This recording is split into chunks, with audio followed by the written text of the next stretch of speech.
बांग्लादेश अणायत्त होउछि हिंसा दिनकु दिन भयंकर रूप नेउछि छात्र आंदोलन मृत्यु संख्या 115 रे पहुंचलानी सारा देश रे कर्फ्यू सरकारी चाकरी रे संरक्षण को विरोध करी चलीथिबा विक्षोभ भयंकर होइछि विक्षोभकारी को देखिबा मात्रे गुली मारिबा को निर्देश दिया जाइछि सड़क रे पैंतरा मारुछि सेना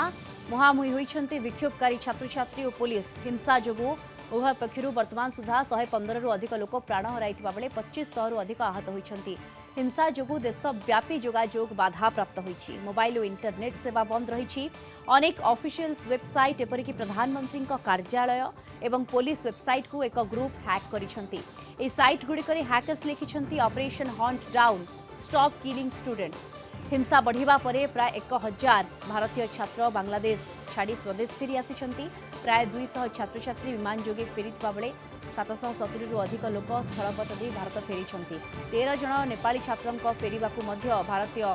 हाई कमिशन सुविधा करथिले एबे भी 4000 छात्र छात्री विभिन्न यूनिवर्सिटी रे फसी रहिछन्ति तेबे छात्रंकू बेसाई बांग्लादेश रे प्राय 15000 भारतीय अछन्ति सेमानक सुरक्षा उपरे नजर रखा जाइथिबा कहिछि वैदेशिक विभाग सीमा उपरे कड़ा नजर रखिछि भारतीय सुरक्षा बाहिनी सेपटे कोलकाता ढाका रेल सेवा को सामयिक भावे बंद रखा जाइछि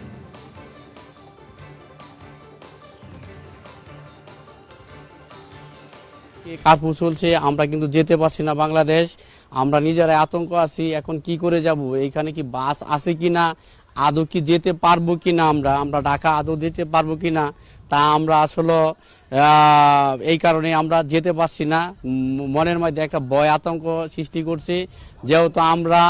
এইখান থেকে আরো আমরা 700 কিলো যেতে হবে আমাদের 700-750 কিলো কারণ কিভাবে যাব এই কারণে আমরা না যেয়ে এখন আমরা চলে যাচ্ছি কলকাতা আমাদের বিমানে মনে হয় কালকে একটা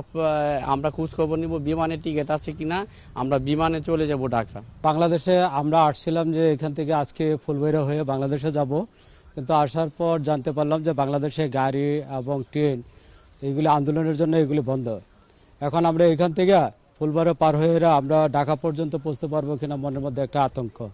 এই আতঙ্কের জন্য আমরা ক্যান্সেল করে দিলাম যদি আমরা না যেতে পারি রাস্তাঘাটে যদি কোনো সমস্যা হয় তখন তো আমরা আরেক বিপদে পড়বো তো বিপদটা যেন সম্মুখীন না হয় আমরা প্রয়োজন বোধে একদিন থাকবো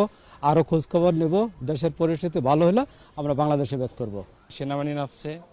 প্রশাসন নামছে কিন্তু আমাদের যেতে পারবো কিনা জানি না যানবাহন সব শুনতেছি বন্ধ গাড়ি ঘোড়া চলতেছে না খুব অবস্থা খারাপ আর কি দেখি আল্লাহ ভরসা আমরা যাচ্ছি আর কি